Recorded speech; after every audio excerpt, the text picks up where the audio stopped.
Now, Peace Action Maine Board member Dennis Redfield is here with the introductions and to welcome you. Good evening, everyone.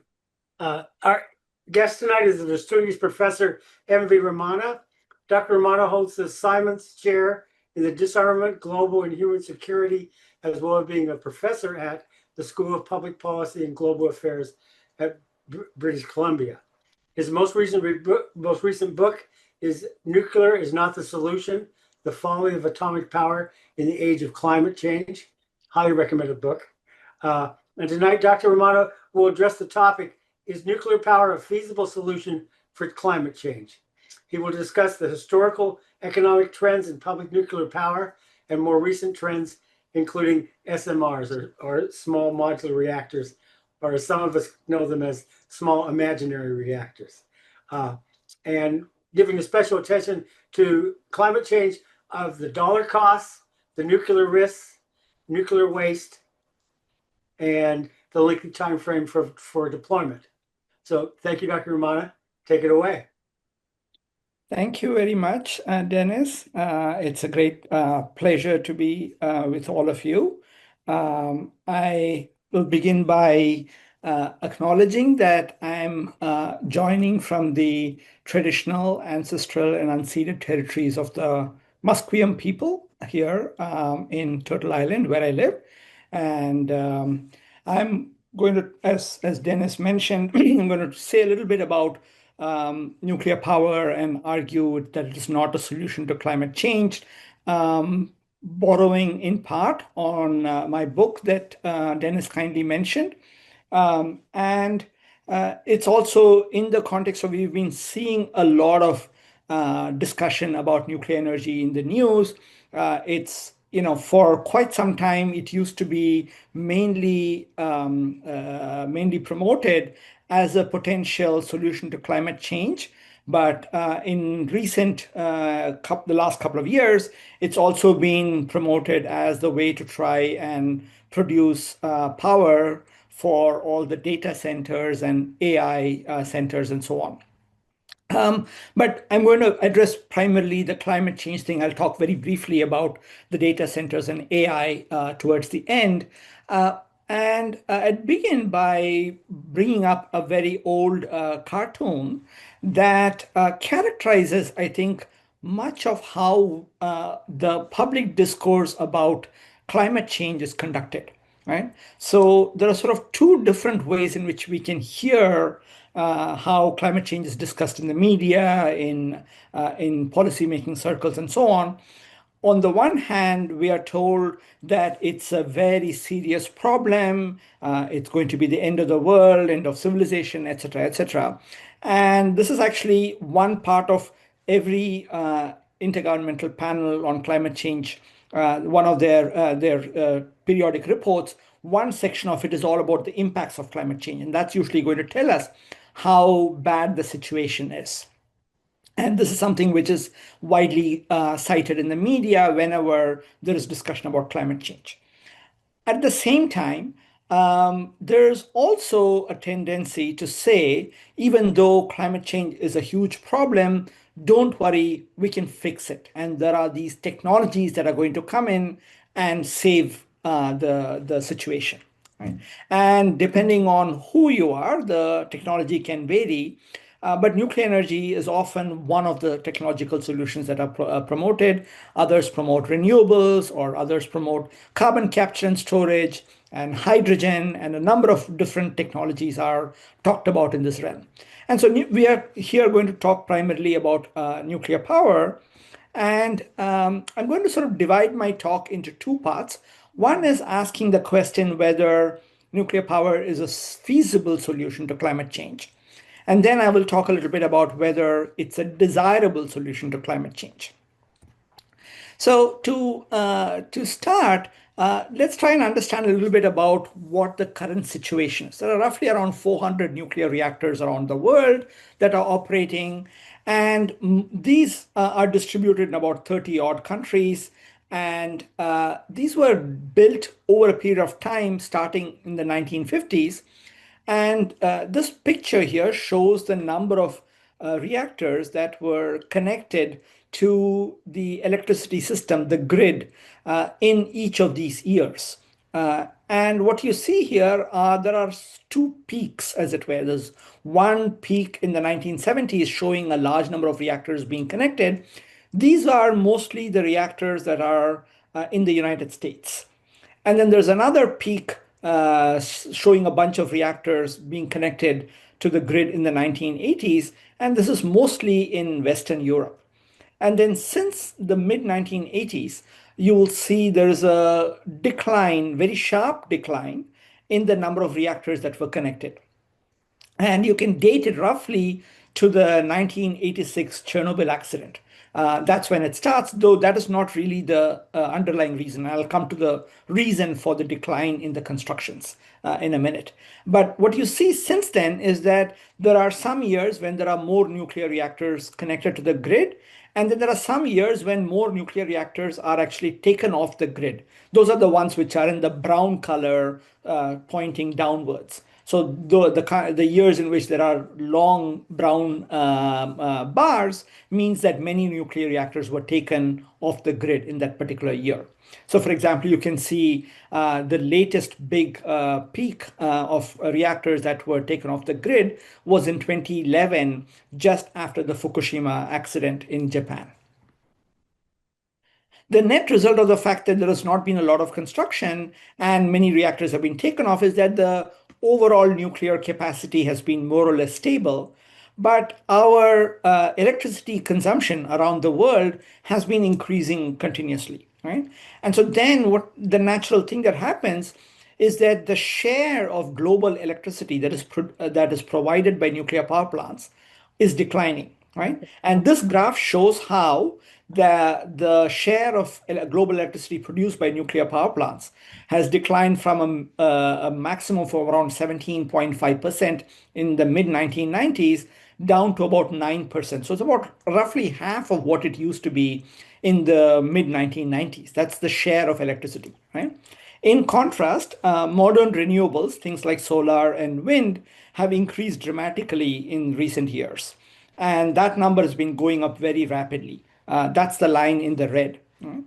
And the fact that nuclear share is declining should already give you a sense that nuclear energy cannot really be a solution to climate change. If it is going to be a solution to climate change, what you should expect is that the share of global electricity produced by nuclear power plants has to keep increasing at the expense of fossil fuels. But that's not what is happening here, right? And so that's already an indication that nuclear energy is not going to be a solution to climate change. The main reason why there is this decline in the share of nuclear power, in the numbers of nuclear reactors that were being constructed, is that nuclear power is not economically competitive. And that in turn is because nuclear reactors are very expensive. They cost too much to build. And there's a simple way to understand why nuclear power plants are so expensive. A nuclear power plant ultimately is just a very complicated way to boil water. That's ultimately what it is. In a coal plant, you burn coal to boil the water to produce the steam. In a nuclear plant, the heat that is required to boil the water, instead of coming from burning coal, it comes from these nuclear fission reactions. When a uranium nucleus splits, it produces heat, among other things. And that heat, source of heat, also the same reactions that produce the heat also produce radioactive materials. These are so-called fission products. And then there are a bunch of other radioactive elements that are produced inside nuclear reactors when the neutrons that are produced during nuclear fission are absorbed by the steel and other materials that are inside a nuclear reactor. And so inside the nuclear reactor, what we have is a very concentrated amount of radioactive materials. And and as you all know, the radioactive materials are hazardous to human health. So we want to make sure that all of these nuclear radioactive materials stay inside the reactor. And so you have to design a reactor to contain all these materials so that the probability that it escapes out of the reactor is extremely low. And that's the purpose why that's why nuclear reactors have lots of concrete and steel and so on and so forth, all of which makes a nuclear reactor expensive. So there is fundamentally no way to make a cheap nuclear reactor. Nuclear reactor is always going to be an expensive proposition.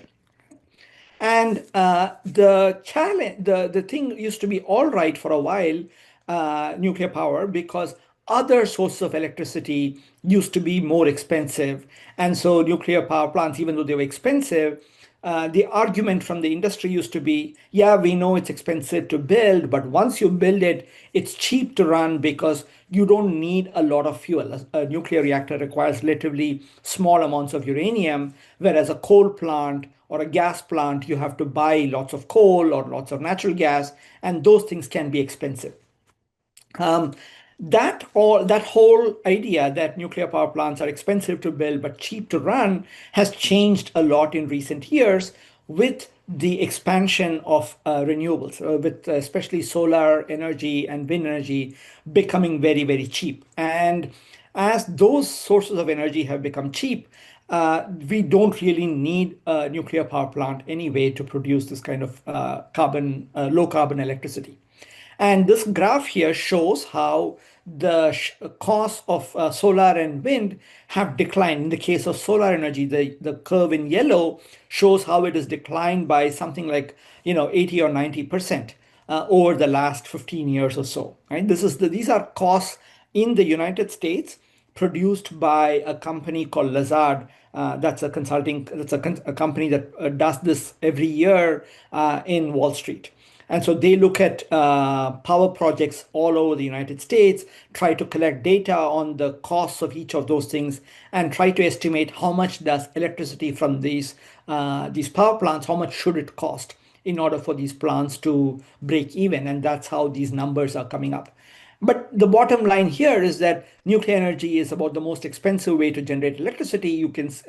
And it's roughly about a factor of 3 more expensive than solar or wind energy per unit of electricity that is produced and supplied to the grid.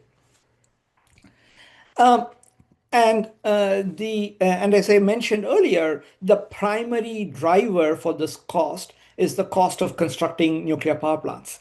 And there, the news is really bad in that if you look at recent nuclear power plants built in multiple countries, let's say in France, in the United States, in Georgia, and so on, these reactors have been the most expensive ever built in these countries. So the French nuclear plant is the most expensive in France. The Vogtle reactors in the United States are the most expensive power plants ever built in the United States.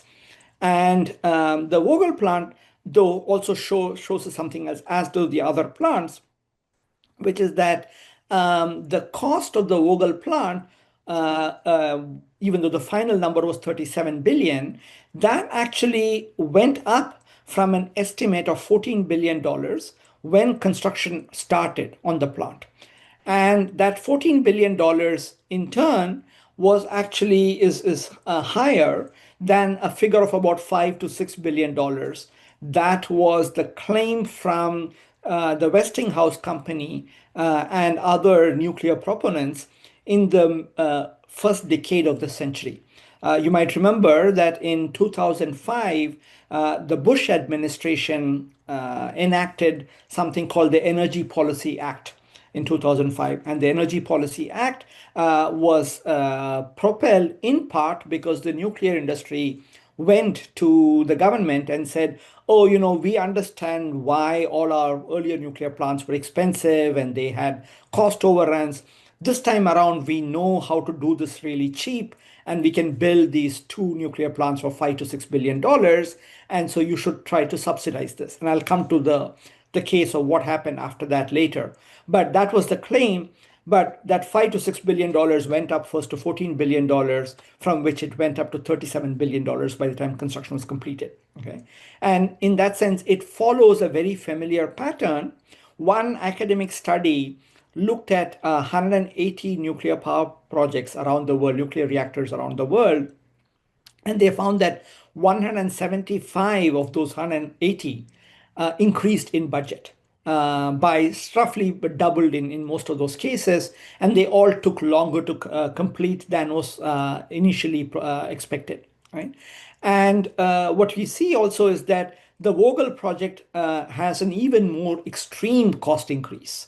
So if the typical project doubled in cost, 97% is a rough doubling in cost, the Vogel project went up depending on whether you're choosing to do it from the point of when construction started or from even earlier by an even larger factor, right? So in some ways, the nuclear industry has not actually improved its performance in terms of how it constructs nuclear plants. Okay.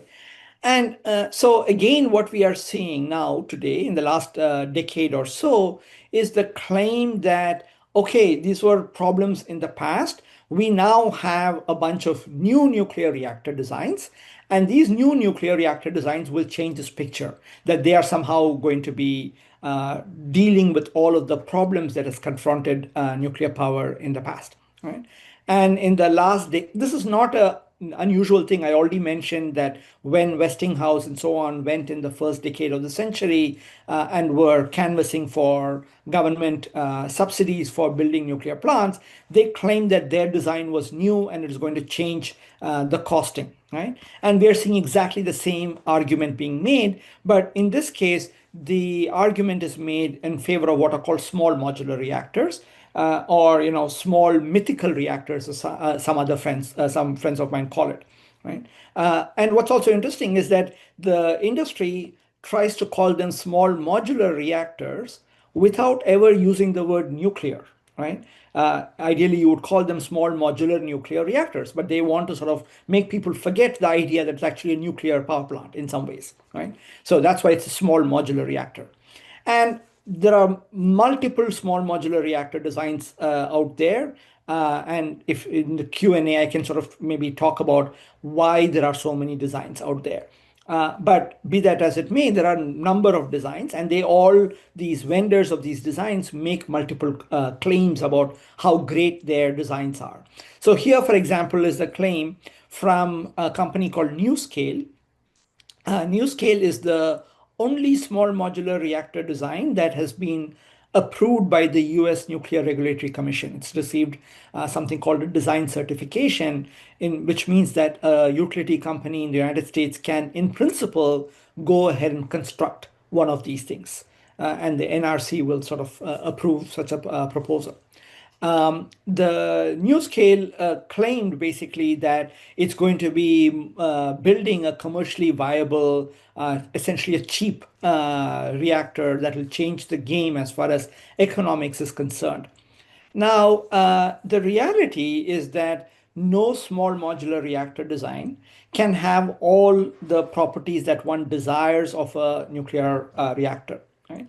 There are even the nuclear energy community will admit that there are, broadly speaking, four kinds of challenges that nuclear power faces. One of them I've talked about at some length, which is the cost of nuclear power. And they realize that nuclear power is not economical. That's why nobody's building them. And so this is a problem that they have been trying to grapple with. A second problem that I've mentioned briefly is the possibility of severe accidents, like what happened in Chernobyl or in Fukushima. And so this is the problem of safety. That's another challenge that nuclear reactor designers will admit to. And the third challenge that I've briefly mentioned is the fact that in a nuclear plant, you will always produce radioactive materials, radioactive waste, and we have to deal with that. So that's a third challenge. A fourth challenge is the fact that nuclear power is linked to the possibility of producing nuclear weapons, that it's linked to nuclear proliferation because the technologies are more or less similar. And I'll talk about this in greater detail later on. And so any nuclear reactor designer would be trying to address all of these different challenges. And my former colleague Zia Mian in Princeton University, some of you might know of him. I think he was on the board of Peace Action for some point. Anyway, so Zia and I had looked at a whole bunch of small modular reactor designs, and we realized that there is actually no way that any design can at the same time meet all of these, have all these desirable properties. A nuclear reactor that tries to reduce the amount of radioactive waste that is produced will automatically make the reactor more prone to nuclear weapons proliferation, right?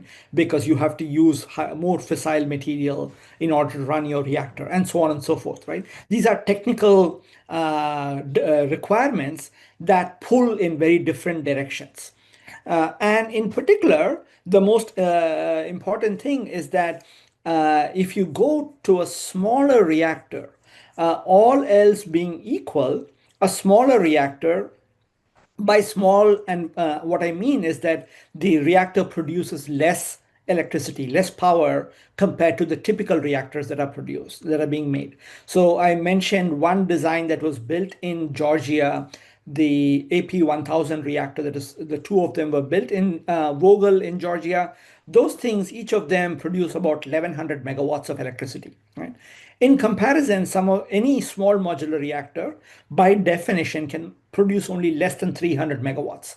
The new scale design that I mentioned is designed to produce about 77 megawatts. So roughly about less than a tenth of the power that is produced by a large AP1000 reactor. When you go to smaller power levels, the cost of the reactor itself is going to come down. However, the amount of power it is going to be producing is going to come down by an even greater extent. Or to put it differently, the amount of revenue that a company is going to get when they build a small reactor is going to be much smaller compared to the amount of cost they're going to spend. To put it in an even different way, this is what people talk about when they say economies of scale. And if you think about, let's say you're going from Maine to New York, and there are a group of, let's say, 40 of you who are trying to go. If you try to go in cars, you would probably need about 10 cars. Whereas if you were to charter a bus, one bus can take all of you, right?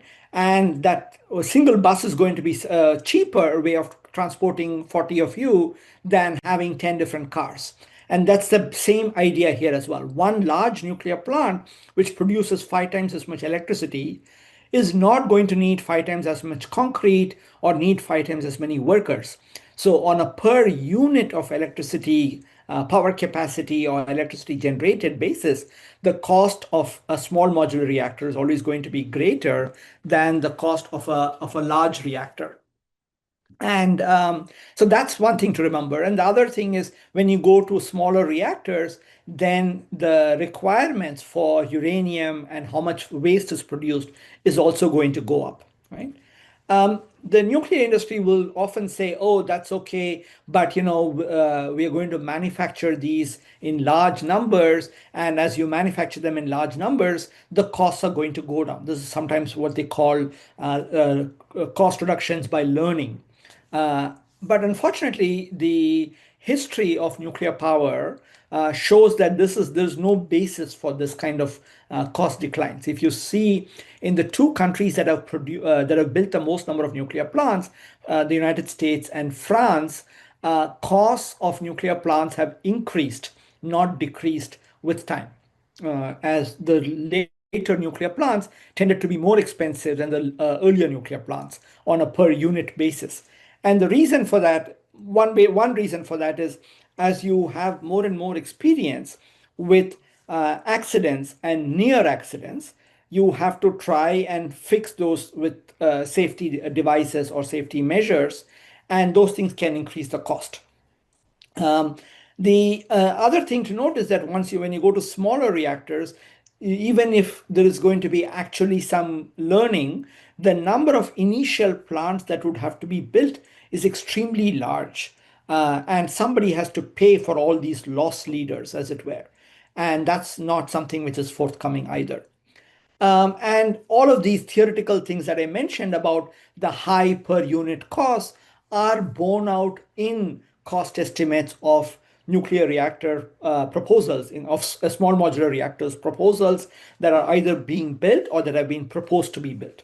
So the new scale design that I mentioned, the only design that has been approved by the US Nuclear Regulatory Commission, its cost is about 250% of the cost of the Vogtle large reactors, the AP1000s, as of 2014 when construction started. And then, of course, we know that the Vogtle plant went from 14 billion to $37 billion. There is no reason to assume that the new scale project, which was estimated about $9.3 billion, would not have gone through a similar cost increase. So all that is to say, the small modular reactors are not going to fix the cost problem for nuclear power. So why do we actually hear about small modular reactors? One way that you can understand why the industry seems to be pushing small modular reactors is that they want to basically make you forget all that went wrong with nuclear power in the past, right? And so it's very much like the famous Charlie Brown cartoon about Charlie Brown being asked to kick a football where repeatedly he falls. And that's exactly what we are seeing with the nuclear industry. Every project has gigantic cost increases, every project is delayed. And yet they say, oh, don't worry, next time around it's going to be fine, right? That's really what's happening. Okay. There's another reason why nuclear power is not a feasible way to deal with climate change, and that has to do with the nature of climate change. The challenge today with climate change is that we have to reduce our emissions very sharply, very quickly. And that's what all climate scientists are saying. We are probably not going to be able to do it in the rate at which they would like us to do it. But regardless, that is the desire, that's the goal, that's the desirable way to deal with it. And unfortunately, the way nuclear power functions, it's not compatible with these kind of timelines. So if you look at the nuclear reactors that are built, the average nuclear reactor takes about 10 years to go between the time when you start pouring concrete into the ground to the point where the electricity is delivered to the grid. The first units of electricity are delivered to the grid. And so it takes about 10 years at the very minimum, but you can't necessarily start building reactors right away. So I live in British Columbia in Canada. There are no nuclear power plants here in British Columbia. Now, if there is a government that were to come to power here and decide that they were going to build a nuclear power plant, they would have to start by, first of all, doing the necessary safety assessments, picking a design, making sure it's safe, going through some environmental impact assessment process, finding a community that is willing to live near this new nuclear plant. And finding communities is often going to be quite difficult because these communities are the ones that are going to be most at risk in the event of an accident. The people who suffered the most from the Chernobyl accident or the Fukushima accident are the people who live near Chernobyl or near Fukushima, right? And so any community which is facing the prospect of living near a nuclear plant would naturally be worried about this. And in many cases, that worry has translated into opposition to the nuclear reactor proposal. And so there is no guarantee that any place that they choose will actually allow them to build a nuclear power plant.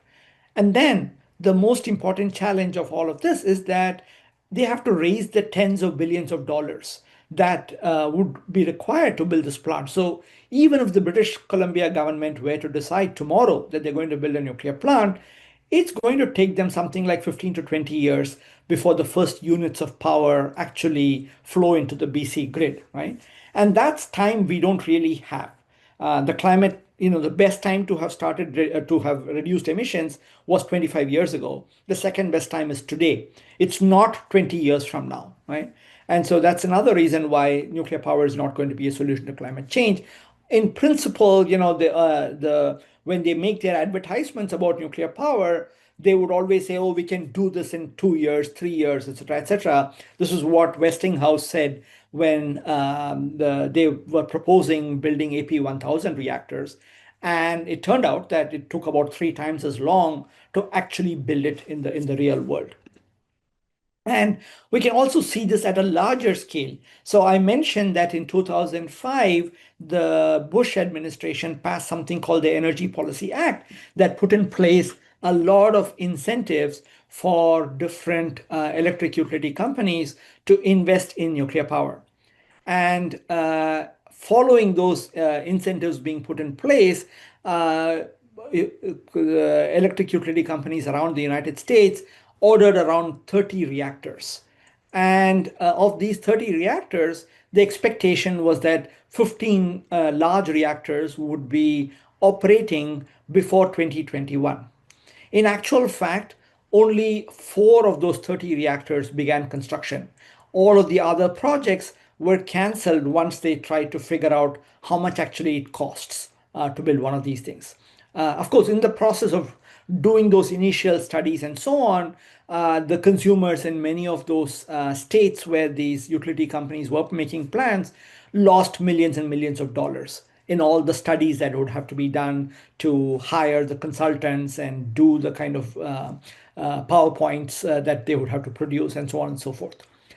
In any case, only 4 of those reactors began construction. 2 of them I've really talked about, the 2 in Georgia, the Vogtle project. The other 2 were in the state of South Carolina, and the VC Summer project. And this project, they spent over $9 billion. And the cost just kept going up and up, and the timeline kept getting delayed. And at some point, one of the 2 utility companies that was part of that project withdrew from it, and the whole project collapsed. But the people in South Carolina, the consumers, are still paying for this reactor through their monthly electricity bills.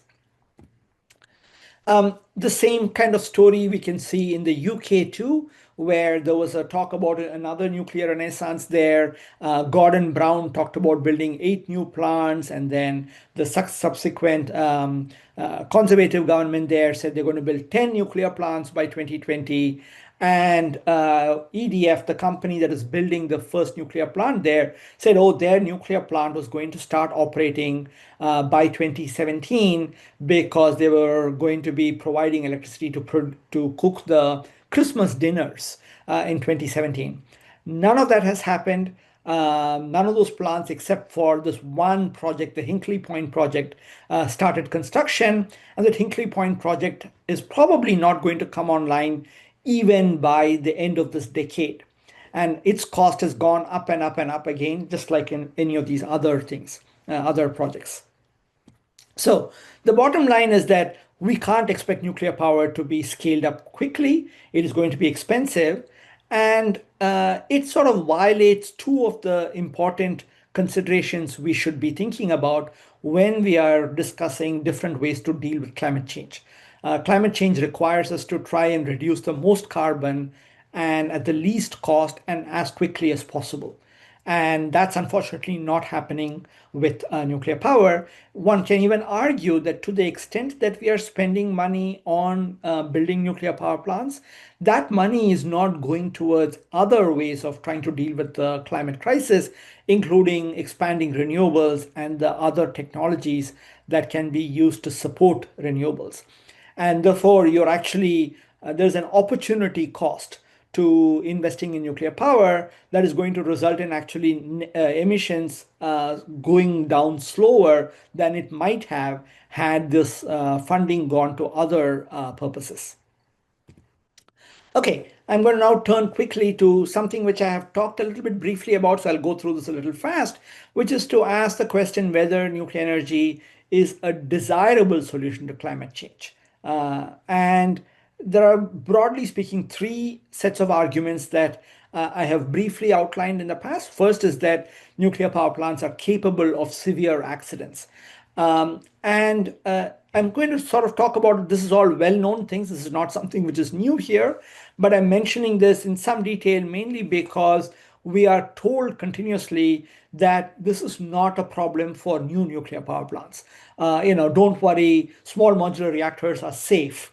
And in fact, when you see politicians, even somebody like President Obama, he would say, we are building a new generation of safe nuclear power or something of that sort, as though the safe is attached to the nuclear power. But in reality, no nuclear reactor can be considered to be completely safe. All nuclear reactors, regardless of the design, there are going to be pathways to severe accidents that lead to large amounts of radioactive materials escaping from the plant and contaminating large swaths of land. And as you might know, in some of the areas near Chernobyl, there is still enough radioactive debris, radioactive contamination that people cannot even go to live near there. The radiation levels are so high. And so it also lasts for a very, very long time. And it's because nuclear power plants are extremely complex technologies, it's impossible to envision all the possible ways in which an accident can happen, and therefore you cannot reliably assess what is the probability of an accident happening, and the cost of dealing with one of these things is extremely high. And this whole challenge of nuclear reactors being fundamentally difficult to model and figure out exactly in what ways it can go wrong is made more complicated by the fact that some of the institutions that are dealing with the nuclear power plants are overconfident about the safety, and therefore they do not even take all the possible precautions that they could have taken to make the reactor more safely. And if people are interested, I can give you some examples of it during the Q&A. There are also conflicting priorities. So I used to give the example of China often, where the Chinese government had set very ambitious targets for nuclear power expansion, right?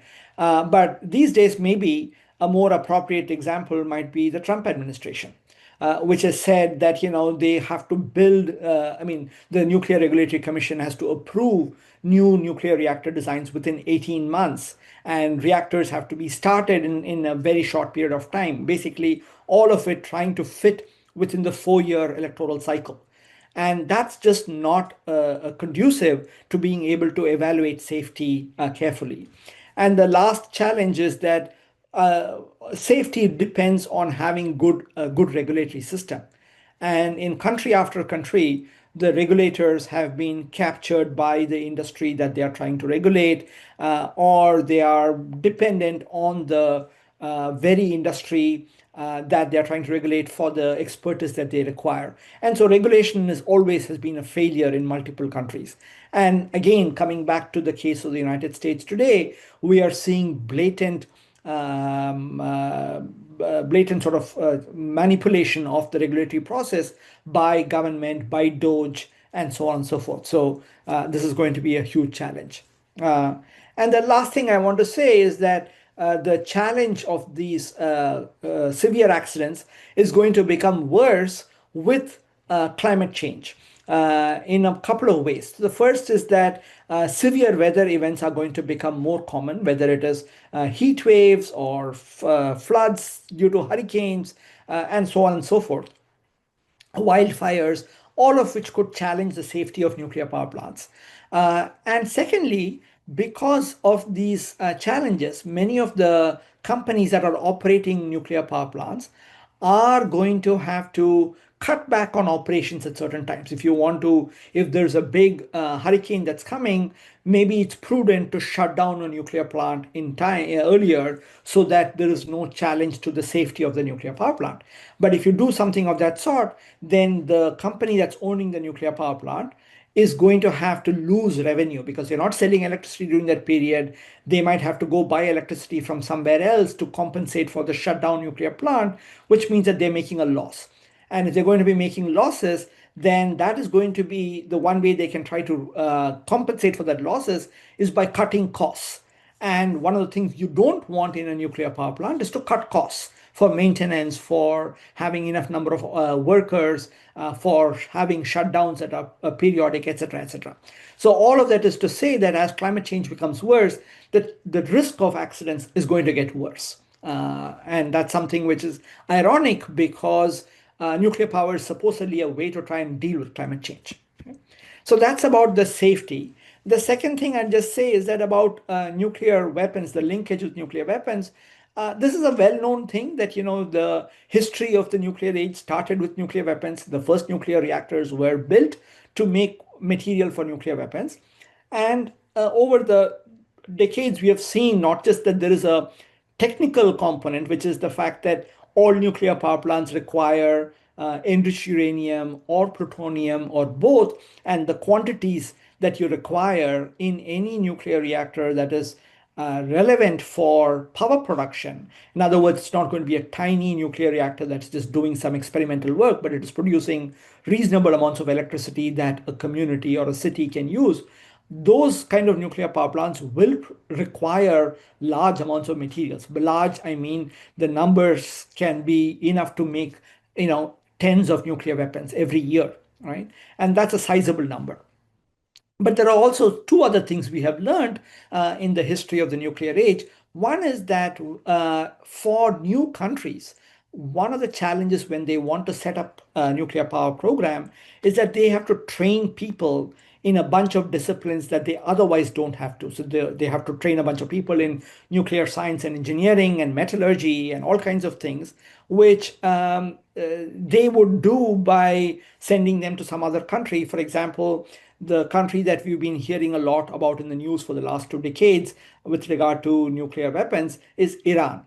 And the Iranian nuclear program started with Iran sending a whole bunch of people to MIT to be trained in nuclear engineering. And many of those people are the ones who went back to Iran and are now populating various official roles within the Iranian delegation to the IAEA and within the Atomic Energy Commission in Iran and so on and so forth. So people who otherwise would not have learned about all of these things, who are being sort of encouraged to learn these things as a consequence of countries deciding that they want to acquire nuclear power, right?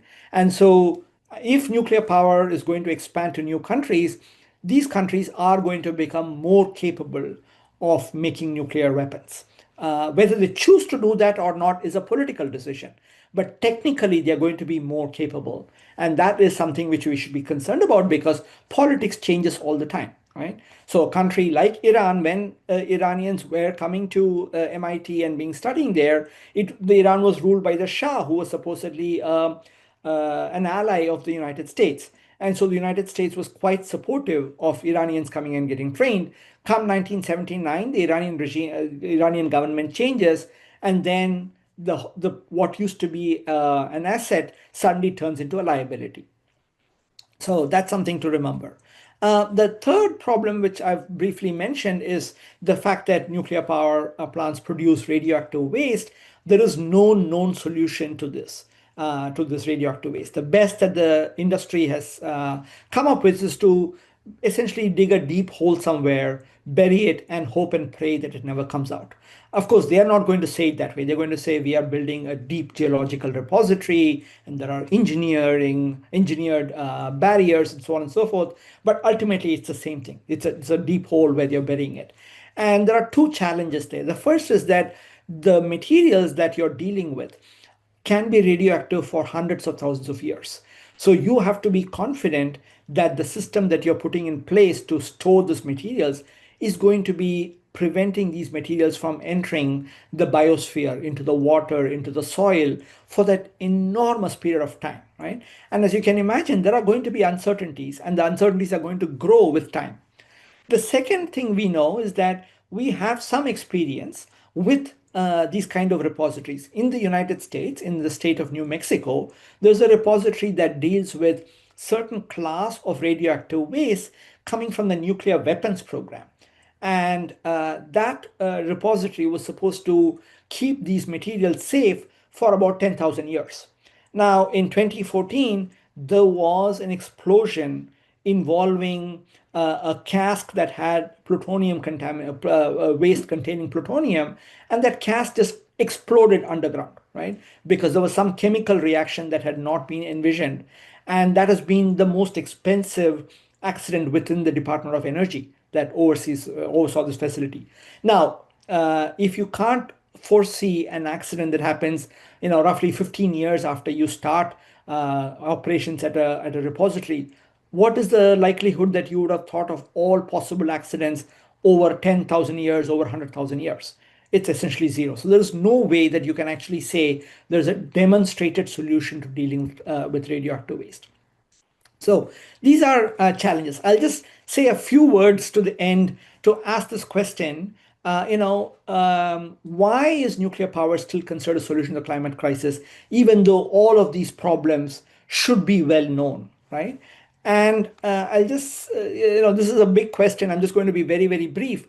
The first thing to note is that in all of the cases where nuclear power plants have been constructed and how they operate, typically the way it operates is that the costs and the risks are borne by the consumers or the taxpayers. It's the profits that go to the private partners, right?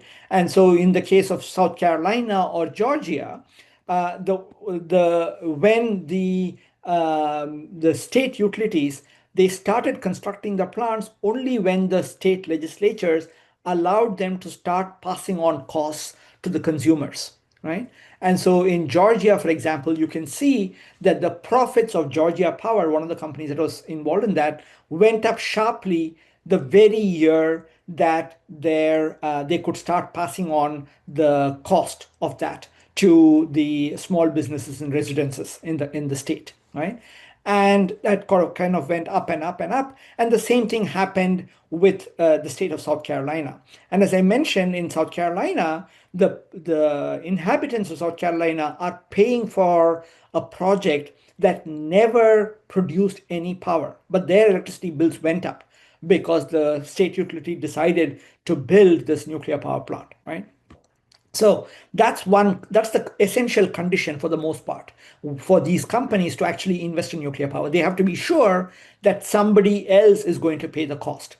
In government language or in corporate language, it is usually called de-risking the proposal, right? As though somehow the risk is going away. Risk never goes away. The risk only gets transferred to somebody else, right? Somebody is left holding the bag, and that's usually the citizens of the place. Also, liabilities for nuclear accidents are passed on, right? So all the liabilities for an accident are capped, and these are typically at levels that are much smaller than the cost of dealing with the accident. And also the cost of a nuclear reactor, far, far smaller than all of these things. And typically when nuclear reactor companies are selling reactors, they also try to ensure that they are indemnified, that they are protected from ever having to pay liability cost. The liability is only paid by the operator, right?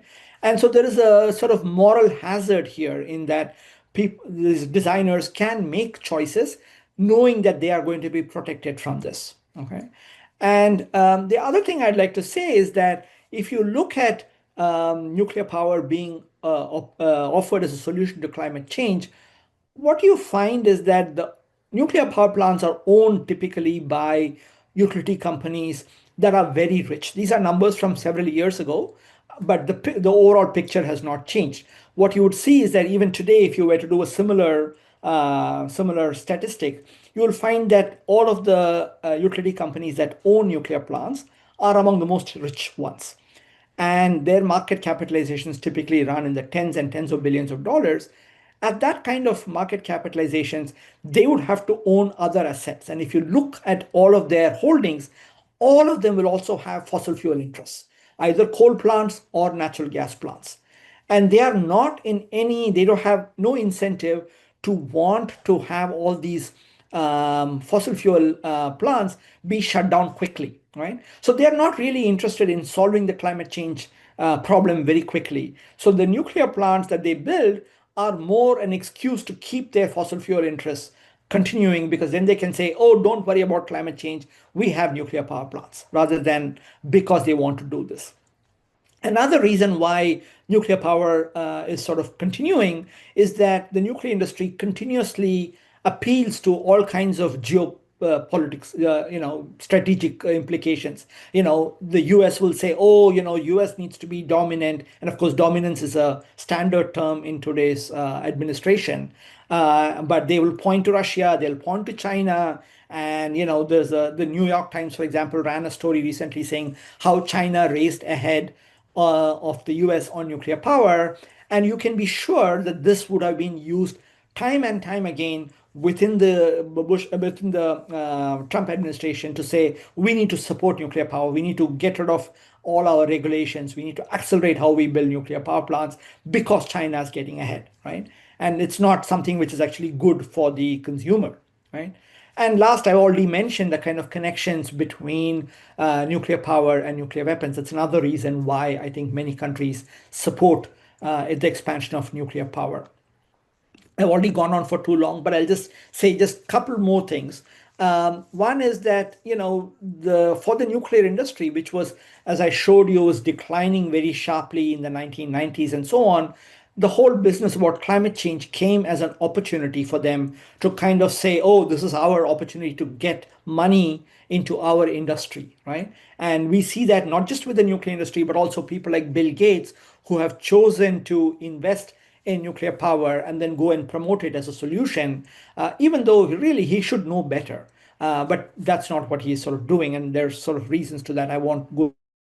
The latest thing that's coming up is this whole issue of AI and data centers. And we saw a wave of these kind of announcements from the big cloud companies, whether it is Amazon or Google or Meta. All of them made announcements about how they are investing in nuclear power.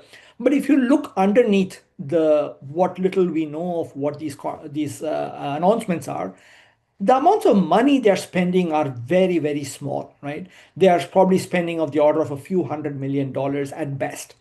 And that's peanuts when it compares to how much it costs to build a real nuclear power plant, right? So there is no likelihood that any of these statements, any of these commitments are going to actually lead to new nuclear plants being built. There is a little bit of talk about reopening some old shutdown nuclear plants like Three Mile Island, like the Palisades plant, and so on. But there are only a handful of plants that are in that state, right? So that's not going to really help very much. And even then, you really have to watch out for where the money for the restarting of this is going to come from. How much of it is going to come from Department of Energy? How much of it is going to be passed on to consumers in that state? Versus how much of it is going to go to Microsoft or Amazon? How much are they going to bear the cost of? So that's one thing to sort of remember. But really speaking, my own read on why they are doing this has less to do with any desire to. Oops, sorry. I have a timer here for lighting, and so every time I stand too still, the light goes off. Anyway, so my own read is that what they're probably doing is they see this as good public relations, right? Because if you remember a few years ago, there was a lot of media talk about how bad the environmental impact of cryptocurrency had been, right? Bitcoin and other things. There were headlines which were saying, emissions from Bitcoin mining now exceeds that of small countries, et cetera, right? And that was not a good thing for Bitcoin or for cryptocurrency in general, because that led to governments around the world, including China, including the United States, starting to put demands, starting to regulate those industries, saying you cannot build certain numbers, et cetera, et cetera. The AI, data center industry saw that experience. They don't want to be actually regulated in any way. And so then they immediately came out with this line saying, don't worry about our emissions, don't worry about energy use. We are investing in nuclear power, right? Whereas it's not really going to help, but it's great PR material because the nuclear industry has already done the very hard work of convincing everybody that nuclear power is clean and green and so on and so forth, right? That's the landscape in which we are making our arguments.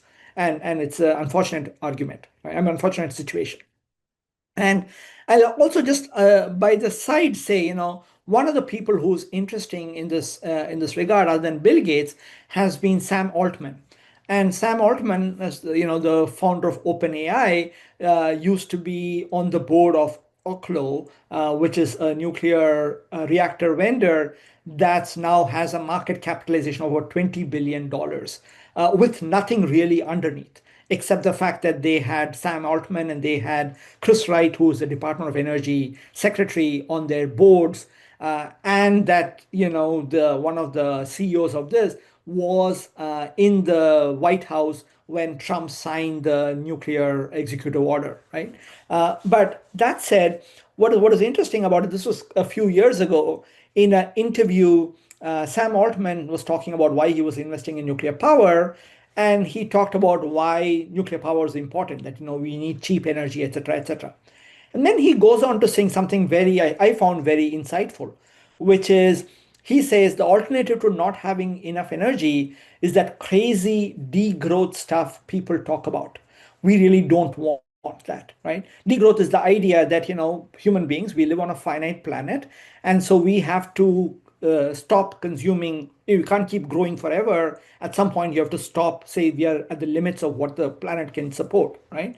And for people like Sam Altman, that's a crazy idea. And the reason it's a crazy idea is that once people start thinking about that, then they would start asking questions about the system, saying, we cannot go on in this fashion. We have to rethink our social, political, and economic systems. And these current social, political, economic systems are serving people like Sam Altman very, very well. They are extremely rich, they're extremely powerful, and so they really like the system as it is. They don't want any changes to that. And so they want people to, once anybody talks about climate change, about the environmental challenges we are facing, they immediately want to say, don't worry, we have a technological solution, right? And that's really where I think some of the motivation is coming from. It's not necessarily about their own money, but it's more about the larger system that they want to maintain rather than nuclear power per se. Anyway, so that's just sort of a few things that I want to say. The other thing that I just wanted to mention very briefly is sometimes when you talk about nuclear energy, and I say all the problems with small modular reactors and so on, somebody would put up their hand and say, what about nuclear fusion? Is that going to solve us, right? And the answer is no. I usually say I don't even think my grandchildren are going to have to worry about this. Whether I'm going to have grandchildren or not is a different matter. But anyway, so that's, I think, and there are sort of three reasons why. For fusion to become a way by which you generate electricity and live our lives, we have to solve three challenges. The first challenge is that you have to produce more energy than the system requires to operate. That's what one might call a physics challenge, right? If you don't do that, then there is no way that you can produce more energy, that it can actually be a viable source of energy. The second is that right now, the way this is done, and I can go into detail later on in the Q&A if anybody's interested, the way this is done is in sort of experimental setups in laboratories. But that's not what was going to help us produce electricity for the real world. That laboratory system has to be converted into something that is producing electricity continuously 24 hours a day, 365 days a year, right? That's another huge challenge, right? There are lots of problems with producing fuel for it, how the system requires constant changes within it, and so on and so forth. And last but not least, even if these two challenges are met, you have to compete with other sources of electricity, which are becoming far cheaper, renewables that I mentioned. In the case of nuclear fission, it's met the first and the second challenge, and it has completely failed in the third challenge. In nuclear fusion, it has not met the first, it's not met the second. There is almost no likelihood of it meeting the third. So it's not something which is ever going to be a feasible way to generate electricity anytime over the next, century, let's say. So I'll sort of end there, and yeah, happy to answer any questions